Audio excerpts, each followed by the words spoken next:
Orville Terry wrote these words and had them published in the Conquest paper recently. This is based upon a factual experience. He says, the old weathered sign read Country Antiques. I noticed it as we pulled off the highway to take a brief rest from our trip.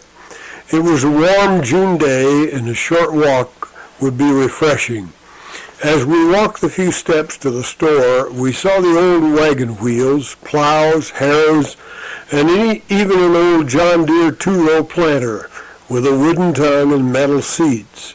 It reminded me of the days when, as a youngster, we'd visit my uncle's farm and I'd spend hours playing on the old horse-drawn machinery that, after being replaced by the new tractor and more modern ideas, had been parked near a grove of walnut trees.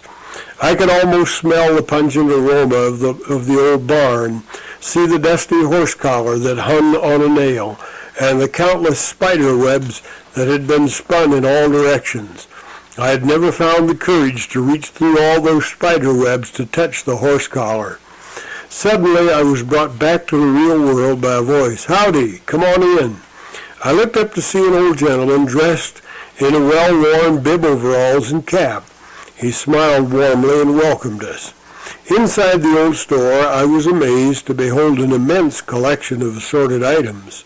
There were old dishes, tools, furniture, clothes, and even a whole area set aside just for coffee cans and jars. I stood silently for a moment and looked. Boxes upon boxes of things were stacked around and even hung from the ceiling. I decided to take the only tour possible down a somewhat cluttered path around the rows of discarded items. In a few moments I was at the door again and began to speak to the old gentleman. "What made you decide to go into the antique business?" I started to say junk, but wasn't quite sure how he would feel about that. The question brought an immediate answer. All these things here mean something to me. They may look like junk to most folk, but not to me. You see that dish over there? He pointed to a large glass pitcher, carefully displayed on the shelf. Well, when I was just a kid, my grandmother had one like that. Many times at harvest time, I've seen it stacked high with her biscuits made out of lard and cooked in the wood stove. Then he pointed to an item with two handles and a large drill bit. You see that old barn drill bit, barn beam drill? Why, years ago, they'd put up the large beams, turn those handles, and drill the holes for the big oak dowel pins.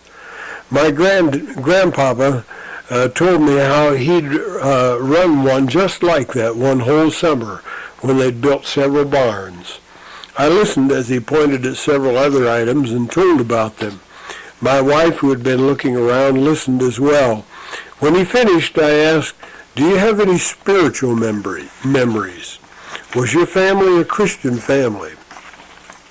His eyes glistened and began to fill with tears as he responded with a quiet yes and the shaking of his head.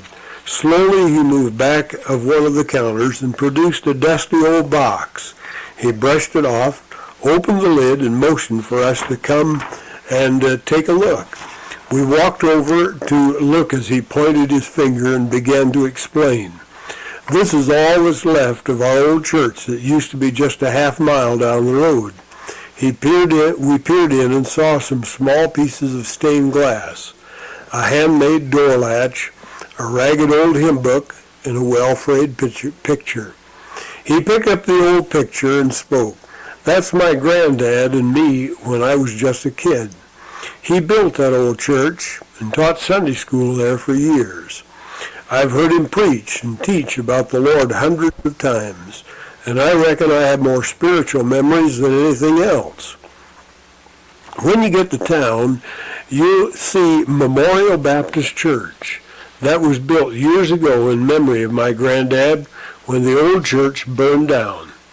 My own folks were members there most of their lives." Suddenly the old gentleman looked up from the box, wiped his eyes, and asked, "Are you folks Christians too?" For the next hour, we sat there in a rare fellowship, that doesn't often come in life. Finally, we left.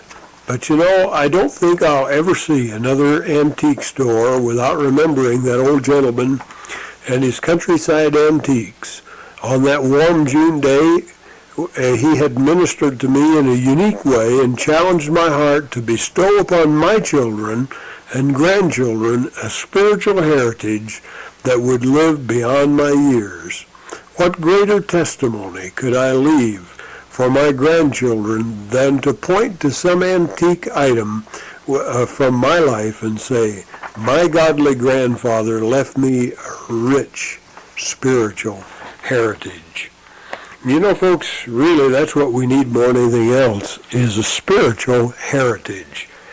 It's, of course, valuable if we can leave to our children and grandchildren some earthly possessions, but how much more when we leave them the riches of the Word of God and the riches of a life example that has been lived for the glory of Christ. You've been listening to Take 5. Take 5 is brought to you Monday through Saturday at this time by the Independent Baptist Church of Tooele. We invite you also to join us on Sunday morning at 8:30 for Bible Light, our half-hour program of gospel music and Bible preaching. This is Cordell Baker speaking.